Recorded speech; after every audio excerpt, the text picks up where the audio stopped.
عراق کے گورنر نجم الدین ایوب کی عمر اب خاصی ہو چکی تھی، لیکن انہوں نے اب تک شادی نہیں کی تھی۔ ان سے جب بھی شادی کے بارے میں ذکر کیا جاتا تو وہ انکار کر دیتے تھے۔ ان کے شادی سے انکار کی وجہ سے ان کے بھائی اسد الدین شیرکوہ بہت پریشان تھے۔ وہ سمجھتے تھے کہ ان کی شادی کا وقت کہیں ہاتھ سے نہ نکل جائے۔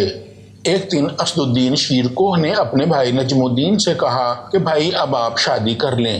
نجم الدین نے کہا کہ کوئی میرے لائق ہی نہیں ہے، شادی کس سے کروں؟ اسد الدین نے کہا کہ ملک شاہ بن سلطان محمد بن ملک شاہ سلجوقی کی بیٹی کا کہو تو ان کا رشتہ میں مانگ سکتا ہوں، اگر وزیر الملک کی بیٹی کا کہو تو وہ رشتہ بھی میں مانگ سکتا ہوں۔ یہ آپ پر منحصر ہے کہ آپ کس کو ترجیح دیتے ہیں۔ لیکن نجم الدین نے ان دونوں رشتوں سے یہ کہہ کر انکار کر دیا کہ وہ میرے لائق نہیں ہیں۔ اسد الدین یہ سن کر بہت حیران اور پریشان ہوا اور پوچھا، اور کون آپ کے لائق ہوگی؟ نجم الدین نے جواب دیا کہ میں چاہتا ہوں کہ مجھے کوئی ایسی بیوی ملے کہ جو قیامت کے دن میرا ہاتھ پکڑ کر جنت میں لے جائے۔ مجھے اپنی اس بیوی سے ایک ایسا بیٹا بھی مطلوب ہے جس کی وہ ایسی تربیت کرے کہ وہ شاہ سوار بنے اور بیت المقدس بھی آزاد کروائے۔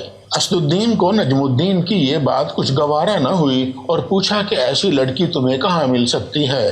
نجم الدین نے کہا کہ میری نیت میں سچائی اور خلوص ہے، انشاءاللہ تعالی میرا اللہ مجھے عطا فرمائے گا۔ اسد الدین بے بسی سے اپنے بھائی نجم الدین کا منہ تکنے لگا۔ ایک دن نجم الدین کے پاس تقرید کا ایک شیخ آیا ہوا تھا۔ وہ مسجد میں ملاقات کر رہے تھے کہ ایک لڑکی نے پردے کے پیچھے سے اس شیخ کو آواز دی۔ شیخ نے نجم الدین سے معذرت چاہی اور اس لڑکی سے بات کرنے لگا۔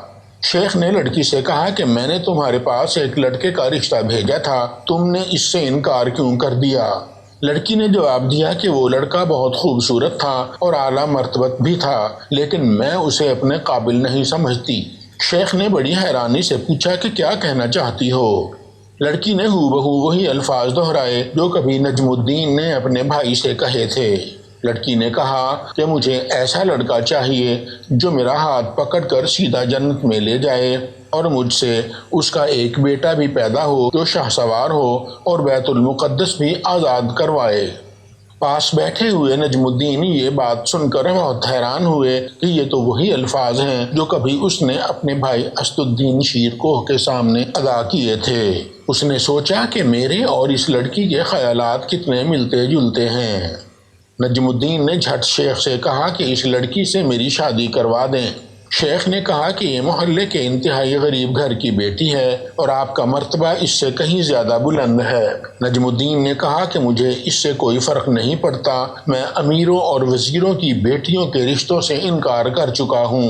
میں کسی ایسے ہی رشتے کی تلاش میں تھا جس کے خیالات میرے خیالات جیسے ہوں۔ شیخ نے یہ بات سن کر اس پاک باز لڑکی کی شادی نجم الدین سے کروا دی۔ یہ دونوں میاں بیوی آگے چل کر سلطان صلاح الدین ایوبی کے والدین بنے۔ دنیا جانتی ہے کہ سلطان صلاح الدین ایوبی نے ہی مسلمانوں کا قبلہ اول آزاد کروایا۔ اللہ کے کام بہت ہی نرالے ہوتے ہیں۔ اس قادر مطلق نے پہلے ہی سلطان صلاح الدین ایوبی کے والدین کا انتخاب کر رکھا تھا اور سلطان صلاح الدین ایوبی کے کارناموں کا بھی انتخاب کر رکھا تھا۔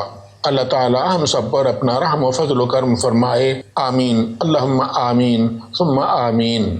اجازت دیجیے، اللہ حافظ۔